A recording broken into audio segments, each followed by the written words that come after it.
मेरा एक सपना था कि मैंने यहाँ पे पीआर लेना है और ख़ुद का रेस्टोरेंट खोलूँगा। ये मेरा ड्रीम्स था। तो कई बार मैं असफल मतलब सोचता था नहीं हो पाएगा, घर चलता हूँ वापस। लेकिन लास्ट मोमेंट में जब मेरा ये था कि अभी तीसरी बार जब मैंने पीआर डाला तब जाके मुझे मिला। 2 बार पहले रिजेक्ट हो चुका था। 2014 में 15 में रिजेक्ट हुआ, 2017 में रिजेक्ट कर दिया और 18 में तो मुझे इंडिया ही भेज दिया था कि आप इंडिया से वीज़ा लेके आओ। अभी इसी साल 2024 में मार्च से अपना एक छोटा सा रेस्टोरेंट देवभूमि नाम से शुरू किया। हेलो दोस्तों, मेरा नाम चंद्रशेखर है और इस समय मैं मौजूद हूँ हंगेरी की राजधानी बुडापेस्ट में और मेरे साथ मौजूद हैं भारत। भारत अब एक रेस्टोरेंट चलाते हैं बुडापेस्ट में जिसका नाम देवभूमि है। तो भारत, आप अपने बारे में बताएंगे कुछ कि आप हंगेरी कब आए? जी, पहले तो नमस्कार सबको मेरी तरफ से। मैं यहाँ पर 2007 में आया हूँ और 2007 से 2018 तक मैं जिस रेस्टोरेंट में आया था वहाँ पर ही जॉब कर रहा था। ताजमहल नाम से एक रेस्टोरेंट है यहाँ पर। 2018 तक मैंने जॉब वहाँ पर किया और उसके बाद मैंने एक दूसरा रेस्टोरेंट खोला जो कि मेरी जो ओनर थी वो अमेरिकन थी, गुड कर्मा नाम से। तो मैंने 3.5 साल 4 साल काम उनके पास किया और जब मुझे पीआर मिला वहाँ से उसके बाद मैंने होटल में काम किया, जेमी में, बलताज होटल में। और अब मैंने इस मार्च से, अभी इसी साल 2024 में मार्च से अपना एक छोटा सा रेस्टोरेंट देवभूमि नाम से शुरू किया।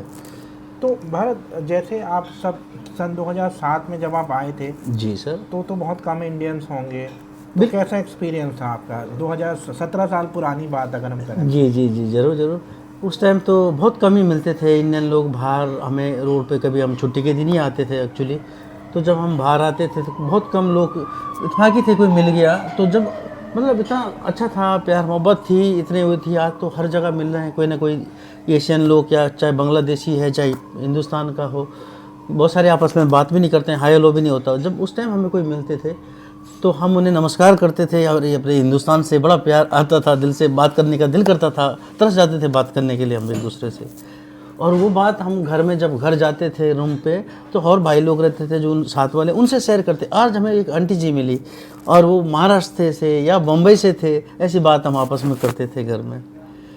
तो भारत, अब आपको यहाँ पे 17 साल हो गए हैं जी। तो आपको हंगेरी के बारे में क्या अच्छा लगा? देखो, सबसे अच्छा तो क्लाइमेट बहुत अच्छा है, यहाँ बहुत सूट हुआ मुझे। यहाँ पर दिल्ली में रहा हूँ मैं, 14 साल दिल्ली में भी जॉब किया। गर्मी बहुत होती है कई बार, तो यहाँ पे उस चीज़ से निश्चिंत है आप। गर्मी वगैरह तो इतनी नहीं है यहाँ पर। अच्छा है मौसम, क्लाइमेट बहुत अच्छा है, बहुत अच्छा नहीं है। तो ये बड़ा अच्छा लगा मुझे। और काम करना था मुझे, चाहे इंडिया में करना, वहाँ भी कुछ जॉब ही करना था कुछ ना कुछ। तो सोचा मैंने चलो यहीं पे क्यों नहीं। तो बेसिकली, और आपको क्या चैलेंजेस आए, क्या चुनौतियों का आपको सामना करना पड़ा पिछले 17 साल में? जी, बहुत संघर्ष करना पड़ता है सर। संघर्ष तो बहुत रहा, हर टाइम रहा ज़िंदगी में, अभी भी कर ही रहे हैं। तो ये रहा कि मेरा एक सपना था कि मैंने यहाँ पे पीआर लेना है और ख़ुद का रेस्टोरेंट खोलूँगा। ये मेरा ड्रीम्स था। तो कई बार मैं असफल मतलब सोचता था नहीं हो पाएगा, घर चलता हूँ वापस। लेकिन लास्ट मोमेंट में जब मेरा ये था कि अभी तीसरी बार जब मैंने पीआर डाला तब जाके मुझे मिला। 2 बार पहले रिजेक्ट हो चुका था। 2014 में 15 में रिजेक्ट हुआ, 2017 में रिजेक्ट कर दिया और 18 में तो मुझे इंडिया ही भेज दिया था कि आप इंडिया से वीज़ा लेके आओ। अच्छा। फिर जब मैं इंडिया से वीज़ा लेके आया और जो अमेरिकन लेडीज़ थी उसका काफ़ी सहयोग रहा मेरे साथ। गुड कर्मा की जो ओनर थी उसने बराबर जो टैक्स पे किया है, तो उस वजह से मुझे फिर पीआर मिला है 2022 में। ओके। तो जैसे जब आपको पीआर मिला तो आपको कैसा लगा? आपने बोला कि पहले 2 बार तो रिफ्यूज़ हो गया था। जी, मुझे उम्मीद नहीं थी, लेकिन जब मुझे पीआर मिला तो बड़ी खुशी हुई मुझे। ये जो आपने रेस्टोरेंट शुरू किया है, तो मार्च में शुरू किया आपने बताया, कैसा एक्सपीरियंस रहा है आपका अभी तक? ठीक है सर, अच्छा रहा है, अच्छा रिस्पॉन्स मिल रहा है। कोई उसमें नहीं है, जितना मैंने अपने से लगाए थे सब उसी में चल रहा है अभी तक। ऐसा नहीं है कि मैं कोई मैनेज में भी नहीं, और इतनी कोई कमाई नहीं थी हुई, लेकिन मैनेज में नहीं हो। जो मेरे साथ 4 भाई लोग काम कर रहे हैं, मैं हूँ, हम सबका खर्चा निकल रहा है। ये बहुत बड़ी बात है कि कोई उसमें नहीं हो मैनेजमेंट। तो आप जब सन 2007 में आए थे, आपने सोचा था कि कभी आप अपना रेस्टोरेंट खोलेंगे? नहीं सर, 2007 में तो नहीं सोचा था मैंने सोचा 2-4 साल काम करूँगा फिर इंडिया जाऊँगा। उसके बाद आया मेरे सोच में कि यार कुछ ना कुछ खुद करना है, खुद का करना है। लेकिन उसके से पहले वीज़ा से फ्री हूँ, फ्रीडम बनो, उसके बाद करूँ अपना। ये रखा था मेरे दिमाग में, ये चल रहा था। हाँ देखिए क्या है, मैं अपने सब्सक्राइबर्स को भी बोलता हूँ, एक चिंता ना हमारे दिमाग में हमेशा रहती है, अनसर्टेनिटी रहती है कि रेजिडेंस परमिट एक्सटेंड होगा, जी जी जी, नहीं डर होगा। लगी होती सर। घर जाने का भी जब वो होता था ना, तो मुझे लगता था यार अब वीज़ा ख़त्म है, अब ज़्यादा वो करूँगा सोच तो शायद ओनर अगला वीज़ा लगाए ना लगाए, फिर जॉब ढूंढनी पड़ेगी, कहीं वैकेंसी ढूंढनी पड़ेगी, पता नहीं कहाँ क्या। तो उस चक्कर में मैं फिर कोई ऐसा कर, मैंने 11 सालों में सिर्फ 4 बार गया हूँ घर। तो अभी आपका फ्यूचर को लेके क्या प्लान है? सर अब अभी ऊपर वाले की दया से मैंने अपने बेटे के पेपर डाल रखे हैं, शायद 2-3 महीने में यहाँ होगा, हाथ बढ़ाएगा साथ में। उसके बाद मेरी वाइफ, मेरा छोटा लड़का भी आएगा।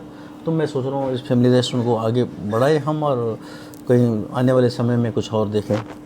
तो जैसे इंडिया से ना बहुत सारे लोग खासकर उत्तराखंड से हमारे चैनल को देखते हैं और शेफ़ हैं, तो आप उनको क्या कहना चाहेंगे, क्योंकि आपको 17 साल का एक्सपीरियंस है यूरोप में काम करने का, आप क्या कहना चाहेंगे शेफ़्स को जो यूरोप में काम करना चाहेंगे? जी सर, मैं तो यही कहना चाहता हूँ, सही मेहनत करें, मेहनत अपनी लगन से भी करें, मेहनत लगन करें, अपना भी खुद का देखें।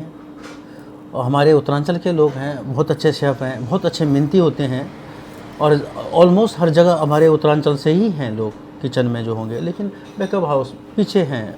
आगे आए, हिम्मत करें, खुद का करें, चाहे काम छोटा ही क्यों ना हो, छोटा काम से ही शुरू करें, लेकिन खुद का करें। अच्छा एक और चीज़ बताएंगे, जैसे हंगरी में जी शेफ़्स में किन स्पेशलिटी की डिमांड है, जी। कौन कौन से तरीके के शेफ़्स की डिमांड रहती है हंगरी में इन जनरल? देखो सर, हंगरी में जो बंदा शेफ़ ढूंढते हैं तो उन्हें तो हर चीज़ में चाहिए। अगर वो चाहते हैं कि कम से कम मतलब ऐसा हो बंदा कि सारा काम जाने, तंदूर का भी जाने, करी का भी जाने, साउथ इंडियन का भी जाने, तो क्या है कि बहुत कॉस्टली पड़ता है। शेफ़ यहाँ पे शेफ़ को रखना है तो उसको घर भी देना होता है, टैक्स भी देना पड़ता है, सैलरी भी देनी पड़ती है, प्लस उसको साल की छुट्टियाँ भी देनी पड़ती है, या 2 साल में भेजो तो एरोप्लेन का टिकट भी देना पड़ता है, तो काफ़ी कॉस्टली पड़ता है। तो इसलिए लोग कम से कम रखते हैं, शेफ़ को कम रखते हैं, 1 या 2। तो वो चाहते हैं कि यही 2 लोग या 1 आदमी संभाले किचन को। ठीक है भारत, आपने मुझसे बात की, thank you, thanks a lot and I wish you all the best. Thank you sir, thank you so much, thank you. Thanks a lot, और आपका वीडियो देखने के लिए बहुत बहुत शुक्रिया।